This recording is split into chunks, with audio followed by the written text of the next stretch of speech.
Many people want to go to other countries and live there, to become immigrants in other countries. The question I've been asked, how easy was it for you, or how difficult was it for you or for any immigrant to start the life in a new country, and especially for my case in America? I know there are challenges here might be different from other countries. So I will ask at the end for people from other countries to share their challenges or their easy path on how they succeeded in the developed world where they migrated. So let me start on my situation. It wasn't easy at all for my case, which I believe is the case of a majority of immigrants.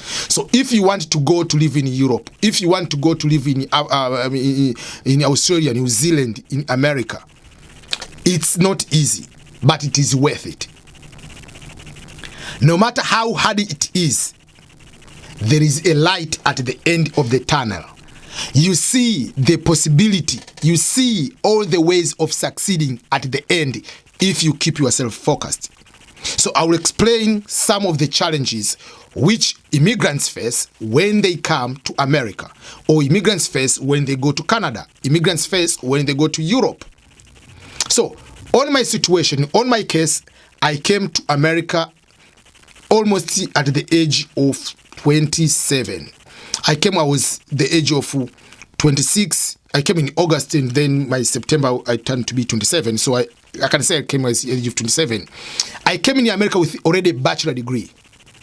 I already worked not in a high-level profession, but I already, because I just graduated, but I used to work here and there in Africa. So the first challenge you are having is, no matter what education you have in your country, and especially from developing countries, your education doesn't directly translate to America. Yes, it is bachelor degree. Yes, it is master's degree. But it doesn't mean you just come from University of Accra, Ghana. Doesn't mean you come from University of KwaZulu-Natal, South Africa. Just direct and jump here and you put your transcript to this environment, to this job, and then they give you a job right away. No. If you want to apply certain universities, you have to, sometimes, not all, but some universities you have to do some evaluation. They evaluate your transcript, things of that nature. But my point is, your education, don't assume because I have a master's degree, I come to America, I will start to become a manager. No. Even if you're a manager, bank manager in your country, you don't just show up and become a bank manager here. Even if you have a CPA in your country, you don't come here because you have accounting degree and you are CPA, certified public accountant, you just jump here and become an accountant. It doesn't matter because you are a registered engineer in your country, architecture, you just come here and you want to start designing building and become architecture. No. If you are a nurse in your country, don't just become a nurse in America right away. You have to be registered nurse in the United States of America. So overall, our education background or certifications don't translate direct here. So that is number one challenge. So what does that mean?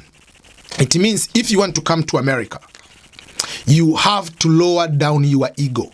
You have to lower down your expectations on timeline. That it doesn't mean like I arrive in America because here I used to work on this kind of job, I'll just day one and become a manager. No, you don't just show up and become a manager right away.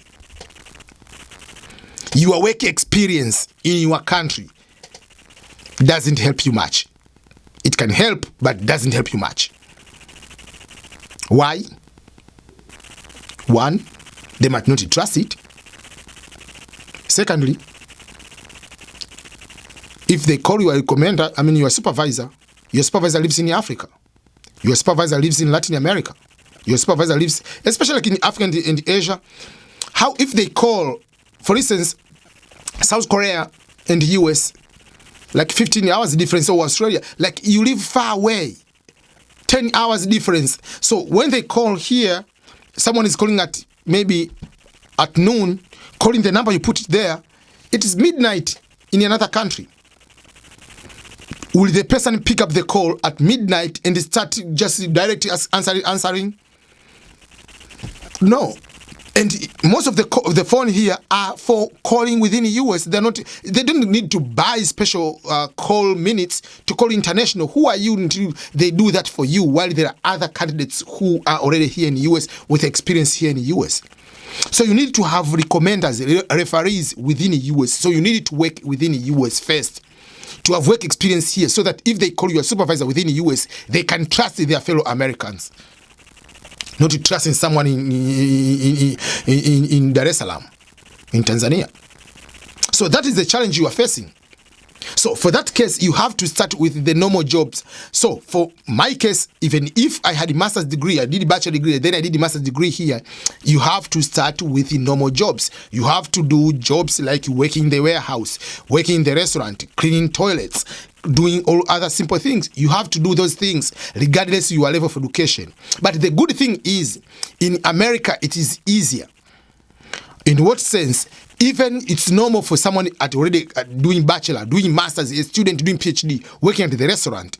But for us coming from other countries, those jobs are classified for people who didn't go to school, or people with a certain level, like who can work at the restaurant as a server. So because we came with that mindset that I cannot work washing dishes at the restaurant, because that is someone who didn't go to even high school. So, and you have a master's degree, so you have to lower down your expectation and change your mindset. Because in America, even someone with a PhD student, if someone is doing PhD, can be doing jobs at the restaurant. So you have to understand the culture where you are here. So that is the big challenge, to do that transitioning, that these are kind of jobs in my country is for this kind of, if you have this education level, this for, but here is different. What matters is, first of all, you need to get money to pay bills. So as long as you are doing legal, washing dishes, cleaning, whatever, that's, you're okay. So it's to change the mindset, that's the difficult part. Secondly, is to get people to trust you, to be your supervisor, to be your referees. And that means you don't need to change your job every 1 week. You need to be a little bit for a while to get someone's trust, someone to understand you, work ethics, things of that nature. From there, it comes to the other parts. Applying for jobs. Yes, you start applying for these like, okay, normal jobs like working in the warehouse. You can get quickly, easy from the staffing agents, whatever. But getting professional job is not easy. It's not easy because once you are going to apply as a professional job, okay, I grew up in Tanzania, so I was a teacher in Tanzania, I did this in Tanzania, I did this one in Kenya, I did this one in Uganda. But, okay, they wanted to see what organization did you work here in the US? What company did you work here in the US? So that is something, is very, like in a professional level, not in the warehouse. What have you done in a professional level?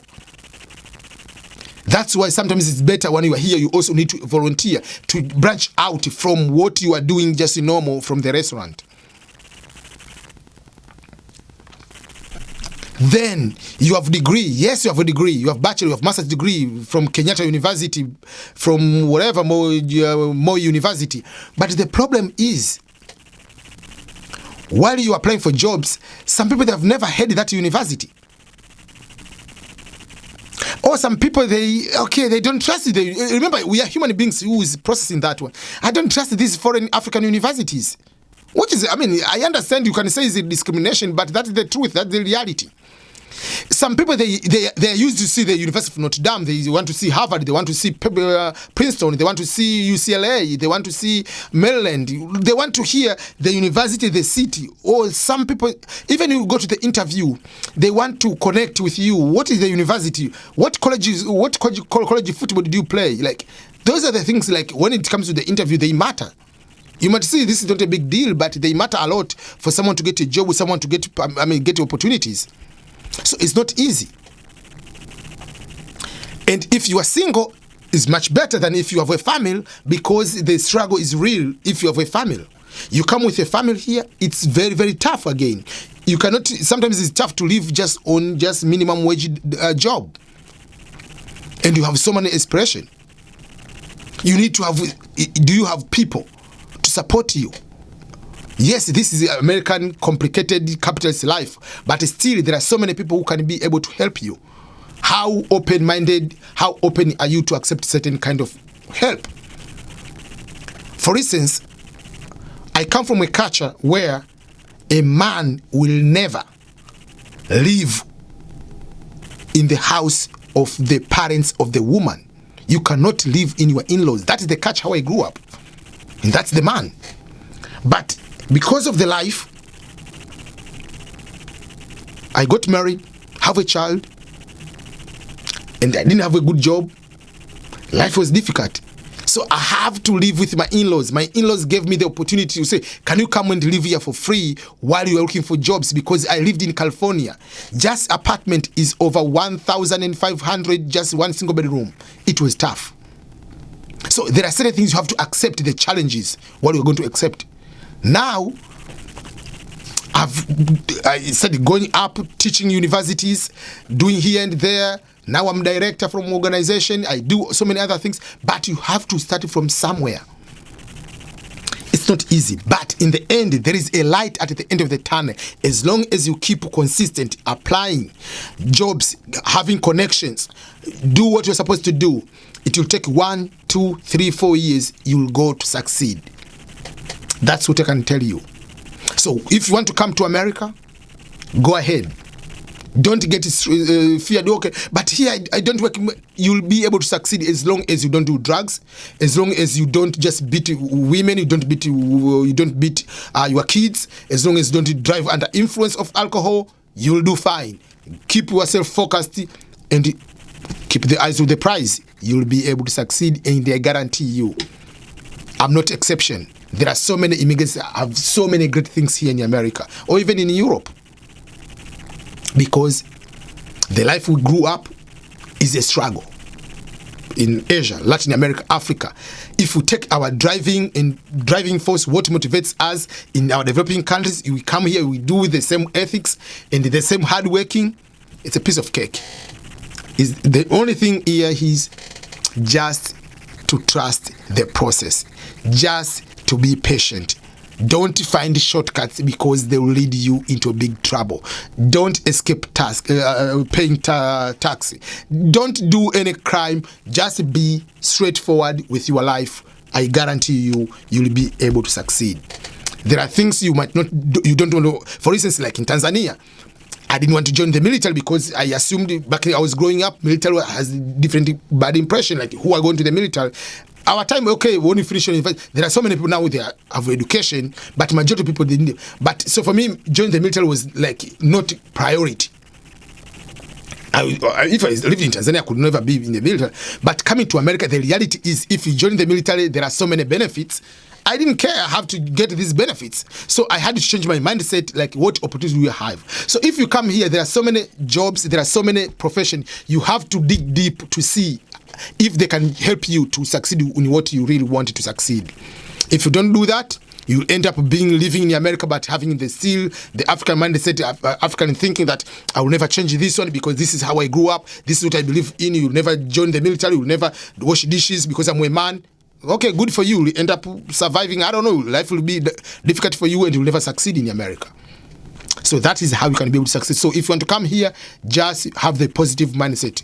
And for those who are immigrants are in Europe, Canada, what is your experience? Was it easy for you to succeed? Was it difficult for you? But if you come as a student like me or with a scholarship, it is starting as a slow because you have a time to learn while you are studying. But if you come from day one with a green card lottery, from day one, the real life starts. There is no dress rehearsal. There is no rehearsal like how I had. Like, okay, you are studying, you're having fun, whatever, and learning the culture slowly. You come as a green card holder, from day one, life starts, and it is no joke. Okay, let me end up here, but I think that you have understood a little bit how difficult or how easy it is to start the life and excel in the developed world, especially in America or even in Europe. But in Europe, especially non-English speaking country, there is another layer of difficulties, you have to learn their language. You have to learn Swedish, you have to learn Norwegian, you have to learn Dutch, you have to learn German to be very successful, to get good jobs and surviving if you are not teaching at the university or international institutions or companies which they prefer using of English. So thank you everyone, and I wish you all the best. In case you haven't subscribed to my channel, please do so. Otherwise, go ahead, subscribe, and put the comment below with your experience. Do you fear anything if you want to come here? Have you succeeded? What are your challenges? Share with the comment here, and we can have a fun in terms of discussion. Goodbye, everyone.